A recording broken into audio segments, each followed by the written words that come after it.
Hello guys, तो welcome back to my YouTube channel. चलिए बिना बकचोदी के स्टार्ट करते हैं नया episode. I am stuck on the same day for 8,000 years. वुचन कह रहा होता है कि मैं बहुत थक गया हूँ। मैं पूरे दिन बिजी रहा और अब मेरा पूरा शरीर दर्द कर रहा है। क्या तुम मुझे मसाज दे सकती हो? अब मिसली कहती है, क्या हमें यहाँ मसाज करना चाहिए या फिर तुम्हारे बेडरूम में चलना चाहिए? अब वुचन कहता है, यहाँ पे मैं कंफर्टेबल नहीं हूँ, चलो बेडरूम में चलते हैं। 10 मिनट बाद वो लड़की अंदर आती है और कहती है, हनी तुम लोग कहाँ हो? वो आवाज़ क्या है? हस्बैंड? और उससे वुचन के कमरे से कुछ आवाज़ें आ रही होती है, तो उस लड़की का ध्यान उस कमरे की तरफ जाता है और वो कहती है, हस्बैंड? अब वो दरवाजे से अंदर झांकती है और वो सोचती है, ली रॉबिन क्या वो वुचन को मसाज दे रही है? उसकी जैसी औरत किसी आदमी को ऐसे कैसे सर्व कर सकती है? अब वुचन कहता है, क्या तुम्हारा हो गया? तुम भी थक गई होगी, थोड़ा देर आराम कर लो। अब वुचन उस लड़की से कहता है, क्या तुम्हारा काम खत्म हो गया? तुम भी थक गई होगी, थोड़ी देर आराम कर लो, हम थोड़ी देर में खत्म कर लेंगे। अब वो लड़की सोचती है, ली रॉबिन को ऐसा नहीं लगता कि मैंने उसे देखा। क्या ये हो सकता है कि वो भी मेरे जैसी है? अगर ऐसा है तो ली रॉबिन और मैं एक ही तरह के हैं, सच्चे साथी। वुचन ने तो ली रॉबिन को भी जीत लिया, वो मेरे सोच से भी ज्यादा पावरफुल है। अब वो आती है और वो ली रॉबिन से कहती है, बड़ी बहन चलो साथ में मसाज करते हैं। अब मिसली बिल्कुल कंफ्यूज हो जाती है और वो कहती है, हाँ। जब इस औरत ने देखा कि उसके बॉयफ्रेंड के साथ एक दूसरी औरत मसाज कर रही है, ना तो उससे गुस्सा आया और वो मेरे साथ आकर के मसाज करने लगी और उसने मुझे बहन भी कहा। अब मिसली सोचने लगती है, सो क्विनिन का क्या मसला है? क्या ये हो सकता है कि वो क्रेजी है? ये तो इम्पॉसिबल है। अगर उसे कोई प्रॉब्लम होती तो वो रूमर्स के अकॉर्डिंग इतने परफेक्ट नहीं होती, क्योंकि सिर्फ वही लोग काफी सेल्फ कंट्रोल रखते हैं, अपनी बेस्ट परफॉर्मेंस दिखाते हैं। वुचन तुमने क्या किया है कि सू क्विनिन तुम्हें इतने साइकोलॉजिकली प्यार करती है, वो भी इतने एक्सट्रीम तक। अब सू क्विनिन कहती है, बड़ी बहन तुम क्या सोच रही हो? मसाज करते रहो। अब वुचन कहता है, ओ सू क्विनिन और मसाज मत करो और अपनी मेडिसिन लेना मत भूलना। और वो ठीक है कह के चली जाती है और वो कहती है, ठीक है मैं नीचे जा रही हूँ, और वो चली जाती है। अब मिसली सोचती है, वो सच में पागल है। नहीं ये तो नहीं है, ये क्या हो सकता है? अब वो वुचन से कहती है, क्या तुम एक्सप्लेन नहीं करोगे? अब वुचन कहता है, क्यों ना तुम मुझे पहले 1 बिलियन दे दो, फिर मैं तुम्हें सब सच बता दूंगा। अब मिसली कहती है, इतने सरकास्टिक मत बनो, मैं तो ये भी नहीं पूछ रही कि तुम दोनों पहली बार कैसे प्यार में पड़ गए। साफ साफ सू फैमिली तुम्हें इन्वेस्टिगेट कर रही है क्योंकि तुम्हारा सू क्विनिन से रिश्ता है ना? अब वुचन कहता है, वो लोग मुझे इन्वेस्टिगेट नहीं कर रहे थे, लेकिन अब दिक्कत ये है कि वो मेरे साथ घर से भाग गई है। अब मिसली कहती है, तो तुम अब क्या करने वाले हो? क्या तुम सू फैमिली में शादी करने वाले हो? अब वुचन कहता है, क्या तुम्हें ऐसा लगता है कि मैं ऐसा आदमी हूँ जो एक परिवार में शादी करेगा? अब मिसली कहती है, ब्रेकअप? अगर तुम ब्रेकअप भी नहीं करते हो तो सू फैमिली तुम्हें आसानी से नहीं छोड़ेगी। अब वुचन कहता है कि ब्रेकअप क्यों करना है जब वुचन सू फैमिली को संभाल ही सकता है। अब मिसली को गुस्सा आता है, सू फैमिली को संभालना? ये मत भूलो कि तुम करेंटली उसके बॉयफ्रेंड हो। अब वुचन कहता है, इसी वजह से तो मैंने कहा कि मैं इस करंट सिचुएशन का सामना कर सकता हूँ। अब मिसली कहती है, तो तुम जो कह रहे हो मतलब सू फैमिली जो तुम्हारे और मेरे रिश्ते के बारे में अभी तक नहीं जानती और मैं सिर्फ तुम्हारी मदद करने का ही चुनाव कर सकती हूँ। अब वो कहती है, तुम सच में बहुत स्मार्ट हो जब सभी एक ही सिचुएशन में है। क्या तुम मुझे बता सकते हो कि वो क्यों भागी? अब वुचन कहता है, वो 20 साल से एक पपेट की तरह जी रही थी और अब वो अपनी जिंदगी जीना चाहती थी।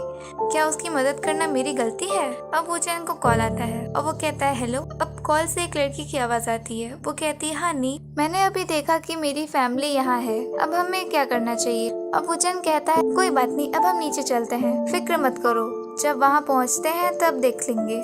अब वो मिसली से बताता है, सू फैमिली हमसे मिलने आई है, चलो नीचे चले। अब मिसली कहती है, मुझे एक सवाल पूछने दो, क्या तुम्हें पहले से ही पता था कि सू फैमिली इस वक्त आएगी और क्या इस वजह से तुमने मुझे यहाँ आने को कहा? अब वुचन कहता है, तुम्हें ऐसा लगता है? अब मिसली कहती है, मुझे ये फीलिंग बिल्कुल पसंद नहीं है। वुचन कहता है, क्या? अब मिसली कहती है, मैं समझ रही हूँ जो तुम कह रहे हो, लेकिन ऐसा लग रहा है जैसे तुम दोनों की फीलिंग्स को मैनिपुलेट और डिसरिगार्ड कर रहे हो। वुचन कहता है, ऐसा मत कहो, इतनी सख्त मत बनो, ये तो एक कोइंसिडेंस था कि तुम दोनों और सू फैमिली यहाँ है, ऐसा नहीं है कि मैं इन चीजों को मैनिपुलेट कर रहा हूँ। अब मिसली कह रही है, मैं तुम्हें ब्लेम नहीं कर रही हूँ, मुझे सिर्फ ये फीलिंग नहीं पसंद है। अब वुचन कह रहा है कि तुम्हारे शब्द ऐसे लग रहे हैं जैसे तुम एक स्पॉइल्ड चाइल्ड की तरह बिहेव कर रही हो। अब मिसली कहती, तुम? अब वुचन कहता है, चलो पहले एक यूनाइटेड फ्रंट के रूप में प्रेजेंट करते हैं, चलो। अब वो मिसली का हाथ पकड़ के उसे उठाता है और उसे ले चलता है। अब सारे बॉडीगार्ड्स कह रहे होते हैं, वो आ गया, वही है। अब वो सब पूछते हैं हमारी मिस कहाँ है, हमारी मिस को दे दो। अब मिस ली कहती है तुम लोग सू फैमिली से हो और तुम लोग यहाँ सिर्फ मुझे ढूंढने और मुझे परेशान करने आए हो। अब सारे बॉडीगार्ड्स कहते हैं मिस ली आप गलत समझ रही हैं, हम लोग यहाँ आपके लिए नहीं आए हैं, हम लोग इस लड़के को पकड़ने आए हैं, इसने हमारी यंग लेडी को किडनैप कर लिया है। अब वुचन कहता है एक आदमी होने के नाते मैं किसी और औरत को किडनैप करने की जरूरत भी क्यों करूंगा। अब सारे बॉडीगार्ड सोच में पड़ जाते हैं और मिस सू दौड़ते हुए आती है। वो कहती है तुम लोग ये क्या कर रहे हो, तुम लोगों से किसने कहा कि मैं किडनैप हो गई हूँ। अब बॉडीगार्ड्स कहते हैं मिस हम लोग ने ऐसा नहीं सोचा, मैडम ने हमसे ऐसा करने को कहा। अब मिस सू कहती है परेशानियां करने के लिए अब मेरी मम्मी का नाम इस्तेमाल करना बंद कर दो। मेरी और मेरी मम्मी के बीच में जो भी समस्या है वो मामला तुम्हारे लिए नहीं है। अब सू क्विनिन की मम्मी आ जाती हैं और वो कहती हैं क्विनिन ये बेकार बातें बंद करो। अब मिस ली कहती है काफी वक्त से नहीं मिली, मैडम सू अब भी चमकदार और खूबसूरत हैं। अब मैडम सू मिस ली से कहती हैं काफी वक्त से नहीं मिली मिस ली। अब मिस क्विनिन जो सू क्विनिन की मम्मी होती है वो कहती है मिस्टर वू हाँ वो सच में टैलेंटेड और इम्प्रेसिव है जैसा कि सुना है, मिस ली का टेस्ट बहुत अच्छा है। अब मिस ली कहती है मैडम सू बहुत दयालु है। अब मिस क्विनिन कहती हैं ये बात करने के लिए सही जगह नहीं है, क्या हम किसी और जगह चल सकते हैं ताकि अच्छे तरीके से बात कर सके, आपका क्या कहना है। अब मिस ली कहती हैं श्योर मुझे ये पसंद है, मेरे पास भी मैडम सू से डिस्कस करने के लिए कुछ चीजें हैं। अब वो लोग अगली लोकेशन पे पहुंच जाते हैं, लेकिन मैं उसकी मदद कैसे कर सकती थी। मैडम सू क्या आपको पता है ये क्या है। अब मिस ली अपने पॉकेट में से दवाइयों का पैकेट निकाल कर दिखाती है और कहती है ये वो दवाइयाँ हैं जो मैं लेती हूँ और ये क्विनिन मेरे लिए लेकर के आई। अब मिस सू हड़बड़ा जाती है और वो कहती है कि क्विनिन ये दवाइयाँ लेकर आई, इसमें इतनी बड़ी डील क्या है। अब मिस ली कहती है बातें दवा के बारे में नहीं है बल्कि ये है कि इसे खरीदने से उसे खुशी मिलती है। उसने कभी खुद से दवा नहीं खरीदी, उसके लिए अगली बार जाकर दवा खरीदना 27 साल की उम्र में एक नया एक्साइटिंग अनुभव था। मैडम सू क्या आपको नहीं लगता कि इसमें कुछ गलत है। अब मिस क्विनिन सोचने लगती है ओह ऐसा क्या, तो चलो मान लेते हैं कि ऐसा ही है। अब वुचन सोचने लगता है जैसा कि मैंने सोचा था ली रॉबिंग तुम्हारी लॉजिकल थिंकिंग के लिए तुम्हें पूरे नंबर देता हूँ। अब मिस ली कहती है क्विनिन बहुत ही अपसेट है। मैडम क्या आप समझती हैं अब जब वुचन और मैं मौजूद थे उसका रिलेटिव बिहेवियर ये था कि उसने दवा खरीदी, पर अगली बार क्या होगा जब उसके आसपास कोई नहीं होगा तब वो क्या करेगी। क्या आप इस बारे में चिंतित नहीं है मैडम। अब पूरा कमरा 3 मिनट के लिए शांत हो जाता है, कोई किसी से कुछ नहीं कहता। अब मैडम सू कहती हैं तो आप क्या कह रही हैं, क्या मुझे आपका शुक्रिया अदा करना चाहिए मिस ली। अब मिस ली कहती है क्विनिन मेरी दोस्त है तो मुझे शुक्रिया कहने की कोई जरूरत नहीं है। अब वुचन सोचकर बहुत खुश हो जाता है और मन में सोचता है अच्छा किया रॉबिंग, अब इसे खत्म करने का वक्त आ गया है, मैं इसमें और तेल डालने वाला हूँ। अब वुचन कहता है मैडम सू मैं और रॉबिंग पूरा दिन इस तरह से काम कर रहे हैं, हमें भी इससे थकावट हो गई। अब मिस ली सोचने लगती है उसे गुस्सा क्यों आ रहा है अचानक से। रुको वो गुस्सा नहीं हो रहा, वो चीजें तेज करने की कोशिश कर रहा है।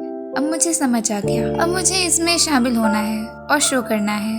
अब मिस ली कहती है आप क्या कर रहे हैं प्यारे, क्विनिन मेरी दोस्त है ऐसा मत कहो। अब वुचन और गुस्सा होकर के कहता है क्या ये अभी तक इतना काफी नहीं है, आपने मिस सू की मदद की इस तरह से कि वो बेकार कर देगी और परेशानी में न पड़ जाए, लेकिन आपको इसका क्या मिला, क्या उन्होंने आपकी मदद की कदर की। रॉबिंग मुझे आपके लिए बुरा लग रहा है। मिस ली कहती है डियर प्लीज ऐसा मत कहो, शांत हो जाओ। और ऐसा कहते कहते वो उसके बहुत क्लोज आ जाती है और वो कहती है ये मेरे लिए कर दो ठीक है, क्विनिन मेरी दोस्त है, चलो ना तो झगड़े और न तो गुस्से में आए, ठीक है अच्छे से रहो। अब मिस क्विनिन सोचने लगती है अगर मुझे नहीं पता होता कि ये एक्टिंग है तो मैं इसमें आ जाती।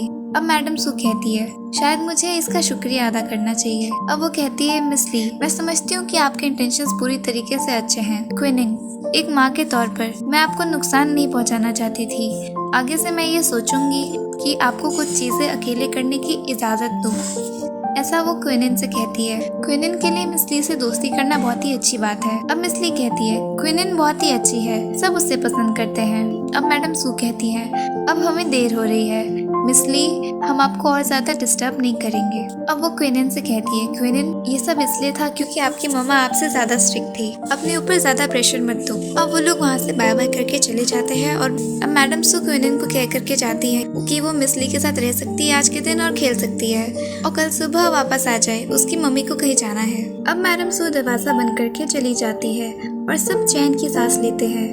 अब वूचन कहता है मिशन अकम्प्लिश्ड। प्लान का पहला स्टेज खत्म होता है। अब नेक्स्ट सीन में हम देखते हैं मिस ली को, जो कि विंडो से बाहर देख रही होती है और वो कहती है सू क्विनिन, तुम्हारी माँ जा चुकी हैं और उन्होंने तुम्हारी सुरक्षा के लिए कोई बॉडीगार्ड्स भी अंदर नहीं छोड़े। अब सू क्विनिन वूचन से चिपक जाती है और वो कहती है हस्बैंड, क्या आप सच में इतना गुस्सा थे? अभी आप बिल्कुल आग जैसे लग रहे थे। अब वूचन कहता है क्या तुम पागल हो, ये बस एक्टिंग थी। अब मिस ली कहती है मैंने कहा क्या तुम दोनों अब बस करोगे। अब वूचन को कॉल आता है और वूचन कहता है राइट, ये समय है बिजनेस का, अब किसका कॉल होना चाहिए। अब मिस ली चिल्लाती है, कहती है तुम ये क्या कर रहे हो वूचन, बकवास मत करो।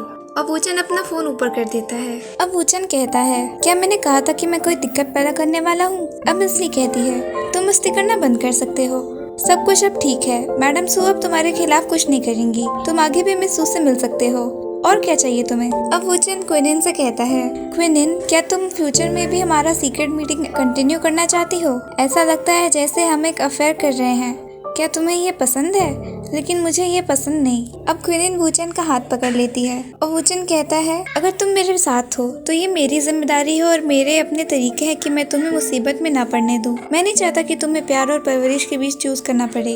अब क्विनिन कहती है हस्बैंड। अब वूचन क्विनिन के शोल्डर पे हाथ रख देता है और कहता है आओ क्विनिन, तुम मेरी बात सुनो। अभी मैं एक कॉल करने वाला हूँ, थोड़ी देर में मैं दूसरे लोगों से भी कांटेक्ट करूँगा। मैं चाहता हूँ कि तुम सू फैमिली की पावर संभालो और सबसे कम टाइम में जिन फू की सीईओ बन जाओ। फिर तुम्हारा अगली फैसला सिर्फ कंपनी में नहीं बल्कि घर पर भी चलेगा। ये तुम्हारी माँ को भी तुम्हें कंट्रोल करने से रोकेगा और वो समझ जाएंगे कि अब वो तुम जैसे पावरफुल इंसान को कंट्रोल नहीं कर सकती। तुम्हारे फादर के लिए तो तुम और भी ज्यादा गर्व का कारण बनोगी।